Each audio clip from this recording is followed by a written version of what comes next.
জীয়াই থকাৰ আচল অৰ্থ কি? আমি এটা কথা জানো যে আমাৰ জীৱনৰ অন্তিম পল হৈছে মৃত্যু। কিন্তু আমি এইটো জানি বুজি কি কৰোঁ, আমাৰ কি কি লাগে, অট্টালিকা লাগে, ঘৰ লাগে, আমাৰ সন্মান লাগে, আমাৰ টকা পইচা লাগে। কিন্তু আমি অন্তিম পল আমি জানো যে আমাৰ মৃত্যু হ'ব লাগিব। আমি মৃত্যু হোৱাৰ সময়ত আমি লগত কি লৈ যাব পাৰিম? ঘৰ, টকা, পইচা একো লৈ যাব নোৱাৰিম। চব ইয়াতে থৈ যাব লাগিব। মাত্ৰ আমি লৈ যাব পাৰিম আশীৰ্বাদ, মানুহৰ মনত ৰাখি থোৱা সন্মান, মানুহৰ মনত ৰাখি থোৱা মৰম, স্নেহ, ভালপোৱা।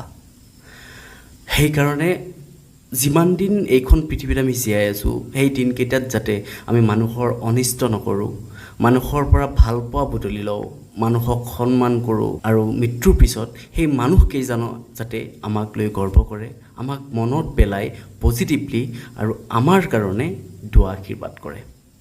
মানুহৰ কাৰণে জীয়াই থাকিব লাগে, বন্ধুত্ব থাকিব লাগে, মৰম, ভালপোৱা, স্নেহ এইবোৰৰ মাজত আবদ্ধ হৈ থাকিব লাগে, মানুহ কানেক্টেড হৈ থাকিব লাগে। টকা পইচা আমাৰ লাইফৰ এটা পাৰ্ট। টকা পইচা নহ'লে আমাৰ লাইফটো ভালকৈ নচলে। টকা পইচাটো লাগেই, কিন্তু এই টকা পইচাৰ দ্বাৰাতে যাতে আমি মানুহৰ কিবা এটা হেল্প কৰিব পাৰোঁ, সেইটো আমাৰ মানসিক শান্তিৰ কাৰণে লাগে।